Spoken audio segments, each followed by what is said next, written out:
कि ओबीसी के लोग जागरूक हो रहे हैं और ओबीसी के लोग बीजेपी से छिटक ना जाए, इसलिए ओबीसी के लोगों को ये नेतृत्व देने का काम कर रहे हैं। इसके साथ साथ जो अम्बेडकर जयंती मनी है, बाबा साहब की जयंती इस बार ऐसे मन रही थी जैसे होली और दिवाली एक साथ आ गई हो। कंपटीशन हो रहा था बीजेपी कांग्रेस में कि हम ज़्यादा बड़े अम्बेडकरवादी, लेकिन चिंता ना करो भाजपा कांग्रेसियों, हमारे अपने लोग जानते हैं कि कौन असली अम्बेडकरवादी है। कितने भी, मैं देख रहा था प्रधानमंत्री जी भी बैठे हैं बाबा साहब की तस्वीर के सामने दीपक जला के, मुझे खुशी हुई। और हाँ, एक और बहुत इंपॉर्टेंट बात जो मैं बताना भूल गया, अगर कोई लोग रह गए हूँ तो उसको ज़रूर रिकॉर्ड कर लेना। मेरे साथियों, मैं 3 दिन पहले फेसबुक लाइव आया और बाबा साहब की जयंती की पूर्व संध्या पे, अमित भाई कुशवाहा जी, पूर्व संध्या पे जब मैं आया तो मैंने कहा, मुझे हमारे साथियों ने दिखाया कि धीरेन्द्र शास्त्री की भाषा बदल गई। धीरेन्द्र शास्त्री कह रहे हैं कि देश के विकास के लिए युद्ध नहीं बुद्ध चाहिए। मुझे बड़ा आश्चर्य हुआ। मैंने धीरेन्द्र को मैसेज भिजवाया कि भाई ये रास्ता ठीक है, अब तुम सुधर रहे हो, इस बात से मुझे खुशी है।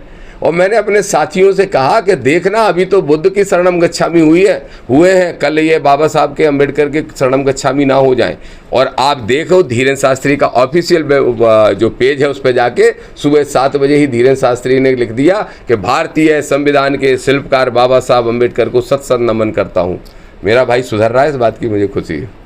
पर्ची निकालते हैं ये इस तरह से बोलेंगे, पर्चियाँ निकालते थे, अब पर्चियाँ निकालना बंद करके, और मैं तो कहता हूँ कैंसर अस्पताल बना रहे हैं, अच्छा काम है, अच्छा काम करते जाएं और संविधान की बात करते जाएं। जो भी एट्रोसिटी होती है, जो भी जातिवादी घटना होते हैं, उनके खिलाफ बोलना शुरू करें। मैं तो कहता हूँ आओ नीले झंडे के नीचे हम सब मिलके काम करेंगे। पंडुकर धाम आपके समक्ष में आए हैं, समर्थन में दिया उन्होंने, हम पाखंडवाद के खिलाफ तो हमें दामोदर हमारे छोटे भाई हैं।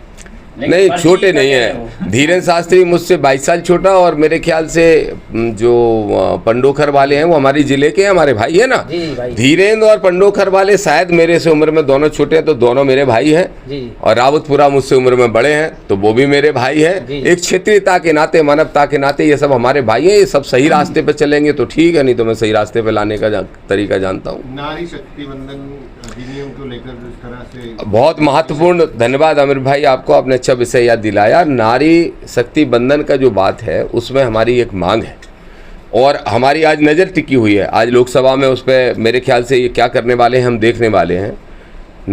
जो महिला आरक्षण लागू करने की बात हो रही है, हम उसका समर्थन करते हैं, लेकिन उसमें हम 2 संशोधन चाहते हैं। पहला संशोधन हम ये चाहते हैं कि जिसकी जितनी संख्या बारी उसकी उतनी हिस्सेदारी में हम विश्वास रखते हैं। तो नारी शक्ति की भागीदारी 50% से कम तो नहीं होना चाहिए, तो 33% क्यों, 50% आरक्षण दिया जाए, नंबर 1।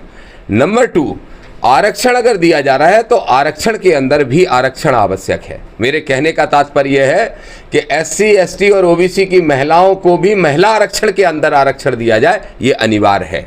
जब हमारे भाई आज मुकाबला नहीं कर सकते अनारक्षित वर्ग के भाइयों से, तो हमारी भाभी और हमारी बहनें कहाँ से कर लेंगी भाई? वो तो नहीं कर लेंगी। तो कम से कम ये षड्यंत्र ना हो कि 100 में से 33.5 माइनस करके फिर आपको 50% दिया जाएगा।